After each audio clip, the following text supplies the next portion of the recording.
Well, good morning all. It's my pleasure to introduce myself. Noldy is my name and I'm farming out here at Te Pahu. And this is our second online Smash event. It's our pleasure to be able to bring this to you all, courtesy of COVID-19. So we're doing things a little bit differently at Smash now. So this is our second event, as I mentioned earlier, and it's called Smash Coffee Around the Kitchen Table. But unfortunately, I don't have a coffee yet. So just hold a minute. Beverly, have you got me? Oh, look at that. Here comes my coffee. It looks like it was pre-organised, but it wasn't. Thank you. Sorry, Wade. Here's mine, Ben. It's even on my Smash cup. You can go again now, dear. Where's my food? Everyone, after lockdown, you don't need food, I'm afraid. Maybe before, but not now. Get out. Thank you. All right. So, yeah, anyway, it's my pleasure to welcome you all here. Coffee around the kitchen table. There's no Smash morning tea this morning, and if you need the toilets, well, I don't know where your toilet is. You need to go and find it yourself. But it's my pleasure to have Wade Bell along this morning, my consultant, and we're going to talk about some things in the next 30 or 40 minutes.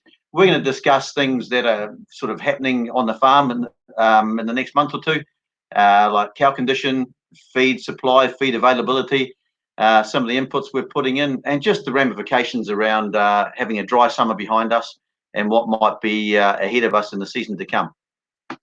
As we go, if you'd like to add some comments or have got some questions, feel free. This is interactive, so make sure you post the comments on the in the comment section on your screen, and we'll endeavour to answer those as well. But now we'll head over to Wade and say good morning, Wade, and thanks for coming along, and looking forward to spending the next half hour or so chatting to you. Yeah, g'day, Noldy. Thanks for the invite. This is certainly a novel thing for me. I don't think I've ever done a farm or had a conversation with a farmer in a pair of track pants in my office. But hey, look, we'll give this a whirl. It should be a bit of fun, I'm sure. So yeah, look, you've obviously sent me through a little bit of information prior to this conversation, which is cool, and we'll try and cover some of that stuff off. So we might as well get straight into it because we want to utilise the time as well as we can. Just to get things underway, you talked a bit about, or you sent me some stuff around the condition of the cows, and just to get a bit of a sense of where that's at the moment. So perhaps you sent me a video, which is great. Do you want to just put that up, and we'll have a quick look and see how they look? That doesn't look like your head, Noldy. Oh, Wade. Sorry, I must have sent you two videos. That's the cows I went to in Switzerland last year. So they're certainly fat enough, those ones. Look at video B, Wade. That's the wrong one. Sorry, mate. Yeah, I'll try that one. Try that one again. How about we put this one up? So this is the second one then. Noldy, just give me a second here. So this is clearly your herd on the feed pad. Yes, absolutely, Wade. That's them. I thought, seeing as you can't come out and have a look, I'll just try and get a bit of a video there, just so we get an idea of the condition, and you can give me a bit of an idea of what you think that where they're at. Yep. These are the cows that we're still milking, Wade, and obviously cow condition is the most important thing now going forward, because if we dry them off too late and don't have the condition on them, it's going to be a hard slog trying to get the weight on them before calving. Yeah, for sure. They look pretty good, to be fair. Those cows there, Noldy. Like a fair number of those were sort of looked like they were sort of 4.5s. One or two of them even slightly better than that. Would that be a fairly representative kind of view or image of the whole lot? Do you think, those cows that we've just seen? Oh, well, Wade, I just picked the best, of course. What do you think? I mean, when consultants come around, that's what you do. No. Seriously, that was a pretty good cross section, really. Yeah, I've dried off the lighter ones. Yeah, so that's the average milking herd. Yeah. Yeah. Look, so on that basis, I'll put this up on screen. Hopefully, people can see this reasonably well. So can you see that all right there, Noldy? No, just coming up now, Wade. Yeah. Here we go. Yeah, good as gold. Can you see that all right? Excellent. Yep. Yes. So what I've essentially done there is just on the basis of purely how much time is required to put or when you'd need to be drying cows off at the latest, based on a calving date of mid-July, which is your calving date. So if we look, that yellow line there is today. And if we look at the top two groups, which are the rising 3-year-olds and the early calvers, so the mature early calvers, so cows calving in the first month, really what that's indicating is,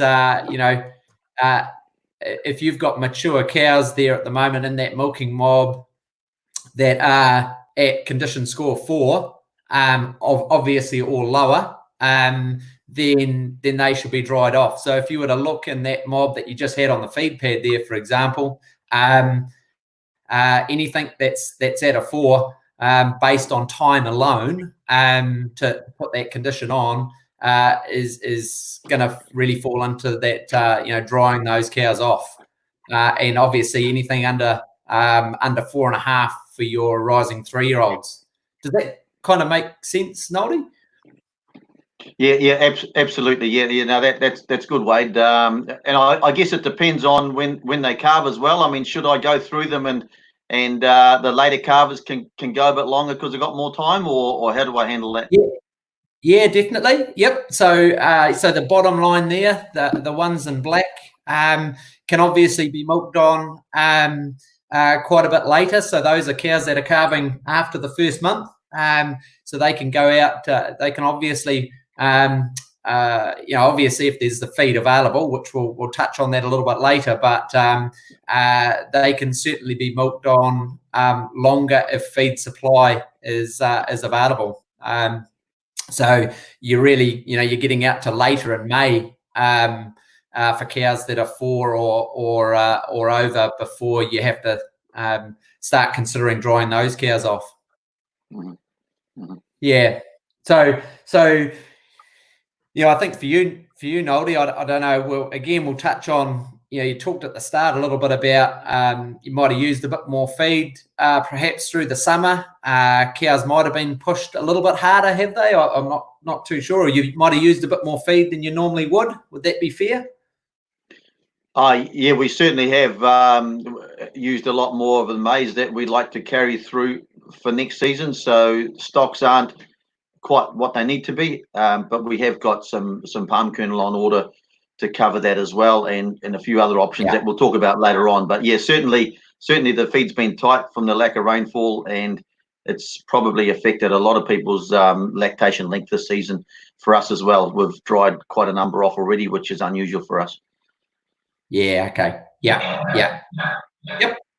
Okay. So I guess the summary out of this particular slide is just really to with the cows that you still got milking, is to really analyse, obviously, if there's any in there that are under that are a 4 or under, really put the spotlight on those animals, and obviously any in there that are younger animals in that sort of 3-year-old age group, to look at drying those off if they're still milking and they're under a 4.5 at this stage. Yeah. Yep. The other thing, Noldy, that I touched on, hopefully again you'll be able to see this if I just move. Just give me a second here to move.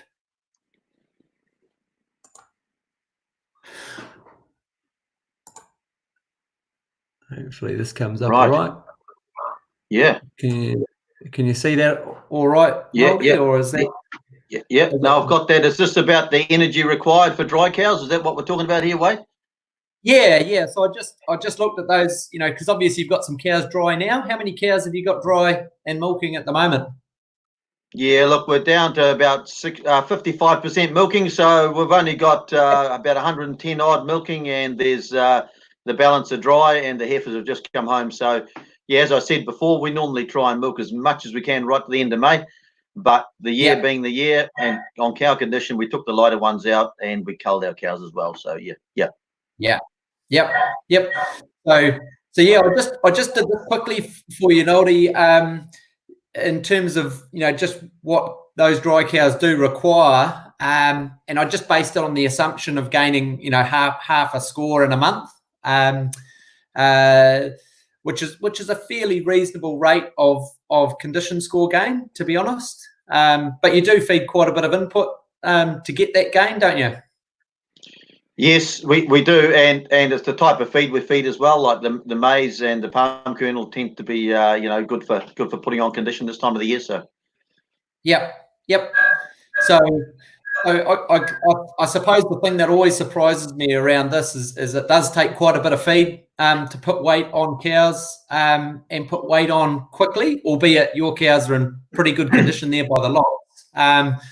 But if you look there at the numbers, you're talking around about 11 kilos that they need to consume to kind of achieve the sort of weight gains in the time available between, if you're really looking to do that quite quickly and quite aggressively, it's a lot of feed in a short time frame. So, what is your strategy and how are you planning to achieve that, I suppose? What's your feed allocation? I guess we do try and run two different mobs like everyone else does, and the lighter ones need to be treated virtually like milkers for this period going forward, just so they do put some weight on. So, I mean, 13 kilos is a lot of feed. It certainly blows me away seeing how much they need. And I guess it's because you've got 550 kilo live weight there, which are big cows. So that requires a lot of feed to put the weight on. So if I was doing the sums and you weren't here, Wade, I'd probably just make the cows lighter than 550 kilos because then they need less feed. Yeah. You're a classic farmer, Noldy. That's if you don't like the numbers that you see, you just manipulate them to get what you want. But look, that's what's up there is genuine. And in terms of making an assumption around live weight, I have made that assumption for your herd. But it certainly is. It is certainly quite a high feed requirement. What about your heifers, Noldy? How are they? They're obviously about to come home or coming home shortly. How are they looking? Yes, we checked them out 6 weeks ago, and they were looking beautiful, nice and framey, well on track, carrying good condition. They just came back yesterday, and the grazier had contacted me earlier in the week, and he said he wasn't quite happy with where they were at. We've given them B12 and a poron and a copper as well. And he said, look, they're framey, as they always have been. They're big. The skeletal growth's been good, but they aren't carrying quite the condition that we thought they should be. And he was the one who pointed that out to me. So I certainly agree with him on that. So that's going to be a bit of a focus going forward to how we make sure we get some condition on there just going forward in the next month or two before calving. Yeah, so what's your thinking there? How will you treat them when you get home, when they come home? Yeah, well, once we finish this conversation, they're on the feed pad now with the dried cows, but we're just going to go and look, and I think we're going to run them separately for a few weeks so they can get preferential treatment. It takes them a while to adjust to eating on the pad, eating maize. They're not used to that. They've been fed some palm kernel, I think, so it'll take them a while. We'll run them separately so they don't get picked on. Because I think in the next month they can put a lot of weight on fast with the right type of feed. And we've had it in the past. Years ago, we had the same thing, and we fed them preferentially good grass, and also some molasses was a good option that year as well, and it seemed to work. So I don't think we'll go down that track this year, but we certainly will treat them preferentially for a while, Yeah. It's a good idea, Noldy. Essentially, their energy requirements are quite similar, if you like, to, even though they're not fully grown, they're quite similar to what's in front of us there around the energy requirements for the dry cows. So that's quite a lot of feed for them to get accustomed to in your system, I guess. So it's a good idea to keep them separate there until they get settled in to the feeding regime. Yep. Cool. And I guess probably on the notes of just animals to finish up. animal health, so minerals, dry cow, those sorts of things, Noldy. What's the status there? Where are you at with those things? What are you thinking with dry cow treatment for your heifers as well? What have you got programmed for that?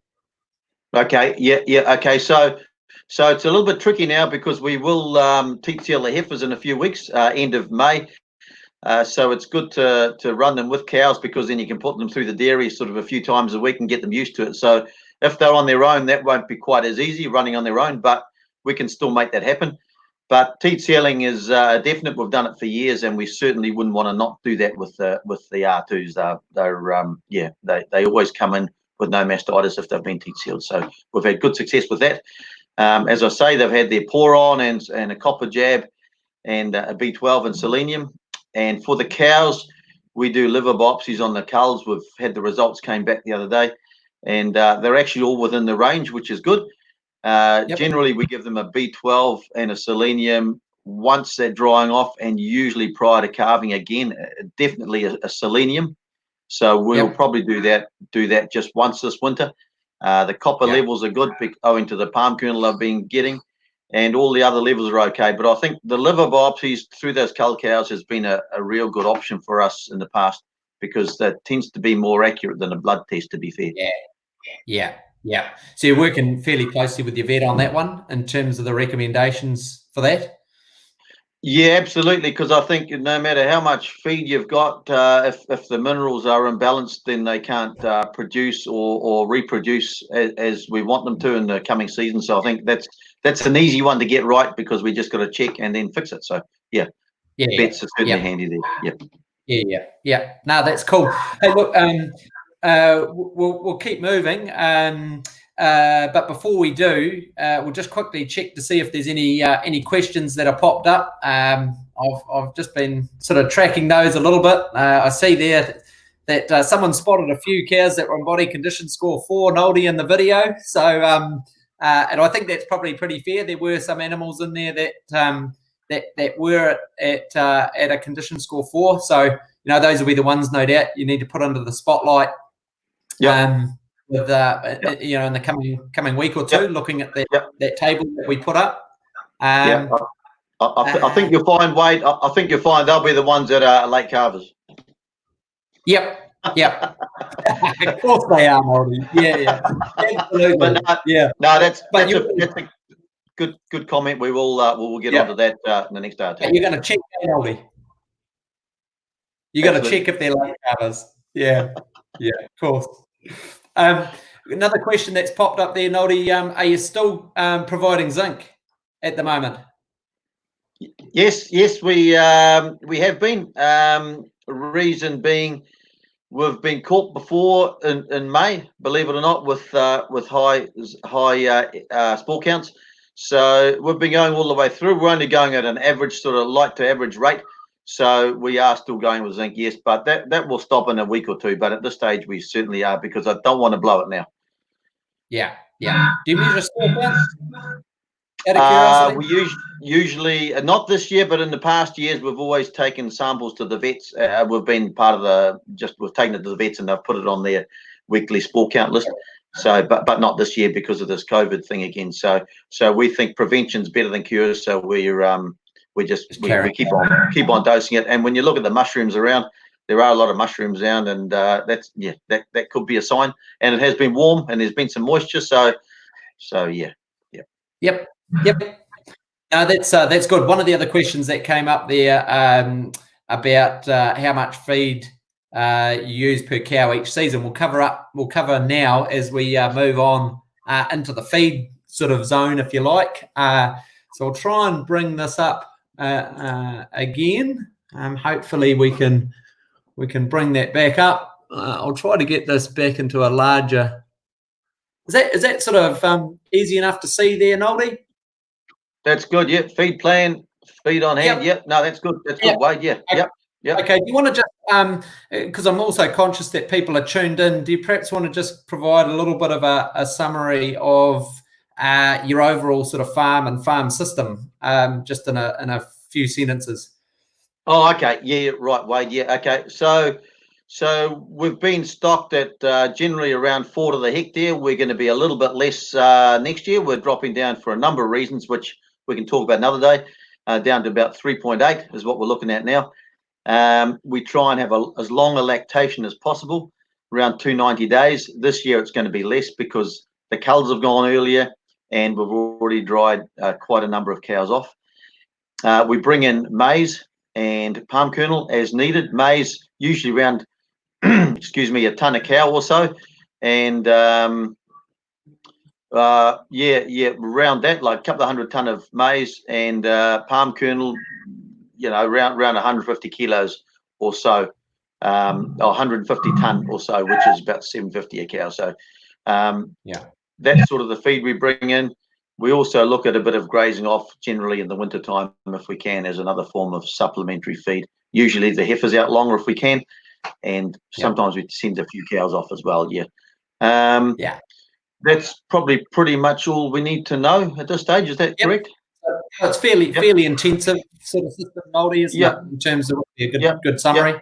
So look, I'll probably just touch on, I've tried to take a few key points out of the you sent me through some information to kind of put together your feed plan, if you like, for the coming months, and I've just broken that down into autumn, winter, spring.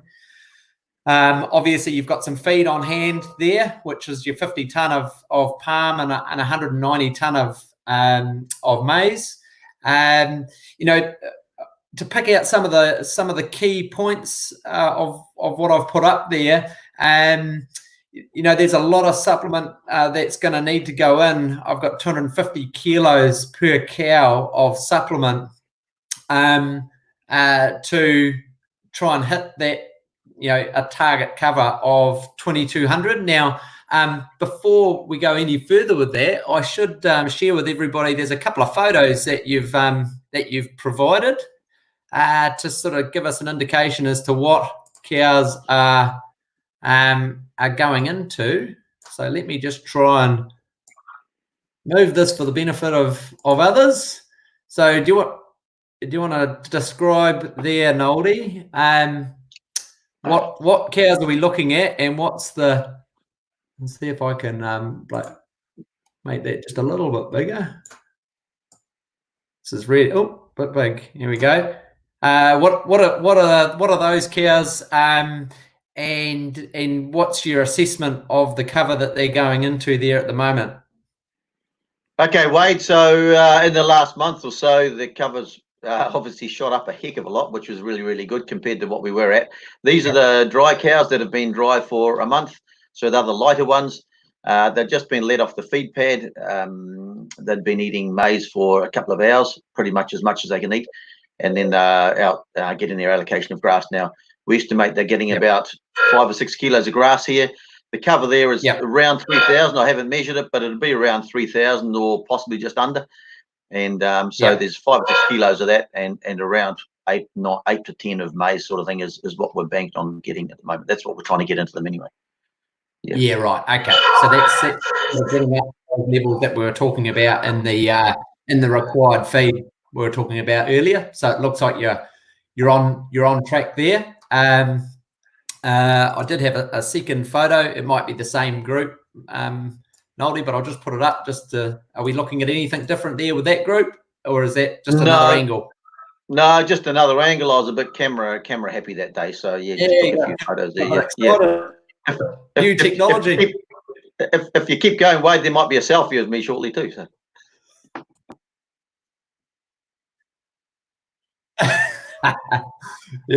No, all good. So probably my first point then, Noldy, that the looks like there's a lot of feed required to hit your target. Do you believe you're as low as 1,700 as an average cover at the moment? Because those pictures kind of indicate that there's perhaps a bit more feed. The pre-graze is certainly looking not bad for your dry cows. Are we getting a fair picture here, or where am I missing something? Yeah, Wade, I guess the farm walk was done last week, and there's another one being done as we speak now. So I would expect that it will be pretty accurate. We might be at 1750 or 18, probably 1800 now, I would imagine, around that. Yep. But the pre-covers are good. But we've got to remember that there is a fair portion that's been undersown, and there's some new grass where the maize was. So, and they are bringing the average down. So even though some of the longer stuff's around that 3,000, there's a lot that's that's dragging it down. So I think it's a pretty fair reflection. Yes. Okay, so so it is going to take a lot of input then to hit that sort of target cover. I guess my second question, just in relation to the autumn, is 2200, and obviously if we even flow that through to the start of calving, is 2200 cover as an average for your calving date, stocking rate, farm system? Is that going to be enough, do you think? What are your thoughts around that? I've got a view, but I'd be interested to hear what you think from your own experience. Yeah, Wade, I'd certainly rather be up to 23 or 2400, but we chose 22, and generally we can make it up the shortfall with some supplements. That's why we've got some palm kernel on order to cover that, and it seemed to be realistic, but I'd certainly like to see it more. So I guess that's what we're looking at now. Do we try and get the cover higher now and stop milking in the next few days now and say that's it and aim for a higher cover, or do we try and maximize the production this year because of such a good payout, as we're looking forward to next year's payout being maybe a little bit less? So that's what we're dealing with, I suppose. Yeah, right. Yeah. And look, we might pick up on that a little bit in the next slide too, Noldy. Certainly from where I sit, my view around that I'd tend to agree. I'd be targeting a higher cover at calving with your system. You've got quite a high stocking rate. You actually got a very high stocking rate, really, and you're calving relatively early.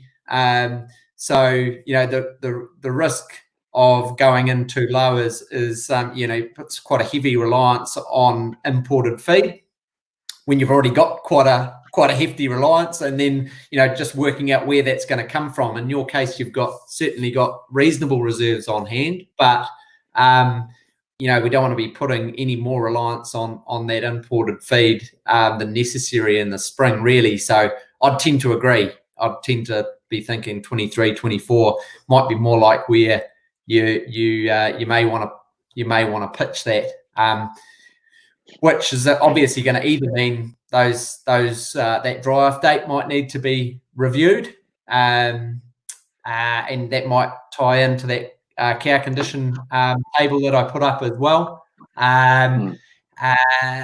Obviously nitrogen's the other option. But what have you done on that front so far? Yes, it's all under nitrogen now. We waited for the first sort of rain that greened everything up. We didn't put anything on then, but we tend to wait for sort of 2 to 3 weeks to let the grass take off a bit, get a bit of leaf area, and then we put the nitrogen on. So it's all, in the last 2 weeks, we've put nitrogen on the whole farm. So just, I guess, thinking now, do we go again end of May? Ideally, we don't put too much nitrogen on pre-winter, owing to the leaching, but that's just another option that we may need to consider, another light rate later in May. Yeah, right. Yeah. Yep. Okay. Look, we might keep moving, Noldy. There are 1 or 2 questions that have popped up, so we might try and deal. Well, some of them we've dealt with. We've dealt with the partial cover. Something, is palm kernel an economic option at the current prices? Well, first of all, can you even get it, Noldy? I don't know. Have you done any investigation into that? My knowledge, spot market palm kernel is not an option anyway. Not at the moment. There are. I grabbed an order starting 1st of May just as a backup. It was painful, but it was. I think it's 400 landed, which is dear enough. but it's not as painful as having no feed for your cows. So yeah, I guess we're just trying to juggle using up that expensive feed, trying to push more cover forward, trying to maximise the production from this year, that sort of thing, you know. So it's certainly dear enough, but encouragingly, there have been some specials come out in the last couple of weeks. So the price may just be 10 down a little bit. Yeah, okay. So we'll come on to that. I guess my answer to that, you know, in terms of is palm kernel an economic option at the current prices at this time of the year? I'd just be saying flat out, no. You wouldn't be looking to buy in, you know, a whole lot of palm kernel at this stage of the season, in some hope of generating, you know, a few extra days of milk. Generally, that would not be the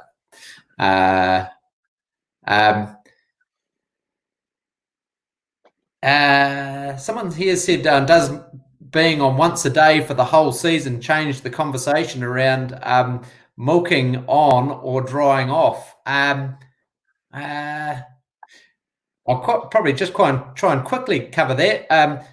No, it doesn't really change the principles of why you'd be looking to either milk on or dry off, because essentially your decision to milk on or dry off is driven by feed supply and hitting your condition score and your pasture cover targets. So I guess the other thing that could influence drying off on once a day are things like somatic cell count. I don't know if you've had any experience with once a day in the past, Noldy, or anyone that you've come across. Not particularly, but I'd say that the once a day all season possibly means the cows might stay in better condition for longer, and it might influence your drying off date on cow condition. That's the only thing I can think of. Yeah. Yep. Okay. Look, just conscious of time, so we'll keep moving. The last one, Noldy, that we were talking about that you wanted to have a little bit of discussion on, and to be honest, I've had a few clients talking a little bit about this, and I think it's reflective of the fact that, like you mentioned earlier, you know, some more of the feed reserves perhaps have been used a bit coming through the dry summer than perhaps they'd typically like. So things are a little bit tighter going through the winter and the spring. You're still looking pretty good for what you've got on hand. So I just put this up probably, you know, just to provide a platform for a general discussion around your thinking around the break-even price. And I've used palm kernel because that's probably the most one of the most common feeds that people bring in, other than maize in the north. So I just did a quick, you know, what is the break-even of that at the moment? And bear in mind, this is break-even landed. So you've obviously that's got to be factored in there. So, you know, $5, $5.50, $6, $6.50 milk prices. I've assumed 14 kilos, just to try and make the maths reasonably straightforward for a kilo of milk solids, and those are the break-even points for palm kernel. So, where are you thinking, Noldy?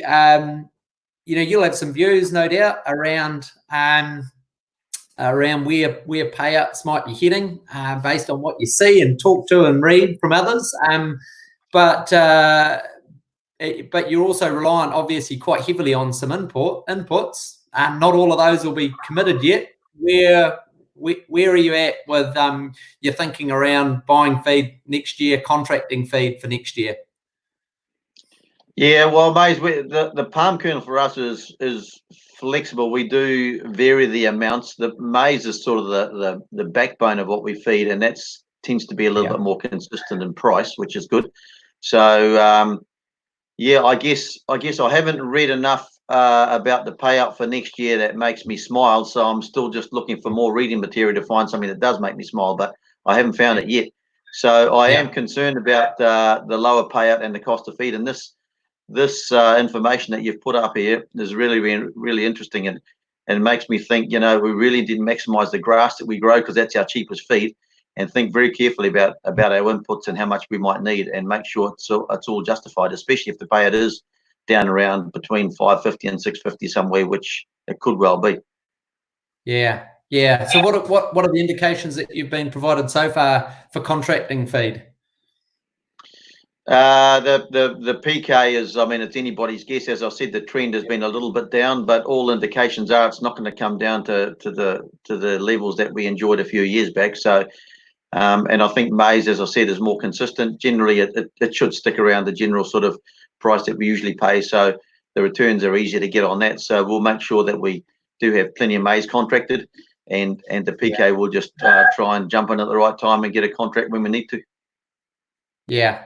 I think I guess one of the things that springs to my mind is you've obviously got your system already set up. There's some things that you can't change, or you can't change very easily. Calving date is an obvious one. Stocking rate you've done a little bit with already. You drop the numbers there a wee bit, but again, you're largely fixed there, aren't you, in terms of cow numbers for next year?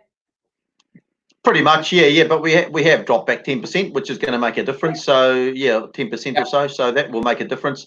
But as I said before, it really highlights the fact that we need to grow as much grass as we can, and the options there are, we've done a lot of undersowing and new grass there, which will help. The nitrogen's a key part of it. Projib's another thing that we can look at that might be quite handy in the springtime, or maybe even now. I don't know, but certainly in the springtime, it's a good option too going forward. So we really need to make sure we grow that grass and utilize it and focus on that. Yeah, look, if I was going to summarize it up, Noldy, I think you're right. What I was trying to highlight right from the start, even linking back to your condition of your cows, you certainly don't want to be putting any feed into cows that are already there, in terms of condition. So I know you love to kind of go, it's a bit of a pain, splitting herds and that sort of thing, but to try and really get that feed going into the right animals, not wasting that feed at that point, and obviously utilizing what opportunities you've got around nitrogen, hitting the target covers, so you can really use your feed to grow as much as you can. And the only other one, I suppose, comes back to that, in light of this information here and some of these margins that might be squeezed a little bit for the year ahead. What are you thinking with your going back to your dry-off date now? Where are you thinking with the last of your cows? What's your plan? Well, if you hurry up and stop waffling on, Wade, I can get out there and go and tell my man that we're going on once a day today and drying off next week. So. Yeah, I think that's probably pretty fair conclusion on those ones, Noldy. That will certainly provide a little bit more feed to carry forward for sure, and I think it'll have you in pretty good shape. Yeah. No, I think you're absolutely right there, Wade, and this has been a very valuable discussion, and while it's always tempting to keep on going, you've got to be realistic and look to the future and say, well, things are changing, so we can't just, we've got to worry about next year as much as anything now. So that's just the way it is. Yep. So that's it from me, Noldy. That's probably as much as I can add in terms of the information that you've sent me. So I'll leave that with you to execute the plan, eh? Okay, Wade. Well, thanks very much, and no, look, really appreciated the chat, and importantly, though, I don't recall you getting a coffee. Have you had one or not? Because this is the coffee around the kitchen. I normally rely on Bev with a coffee, and she's an outstanding baker. So I'm missing visits. You should have told me at the start, Wade. I could have dispatched her when I got mine, and she could be at your place about now with a coffee and a muffin. So we might have to do that next time, eh? Yeah, absolutely. Yeah. But no, that's good, Wade. We'll do this again, and to all the viewers and the listeners, the ones that have hung on for the long haul and are still there, thank you for listening, and we hope you all learnt something from it. Look out on our Facebook site. There will be some more events coming up, so just keep an eye on Facebook and have a look on our website, and you can sign up there if you want to be informed of what's coming up in the future. One other thing is there's some online tools on our website. We've got a to-do list there. It's a good time now, early in winter, to think about some of those jobs you need to do. Get stuck into them while the weather's good.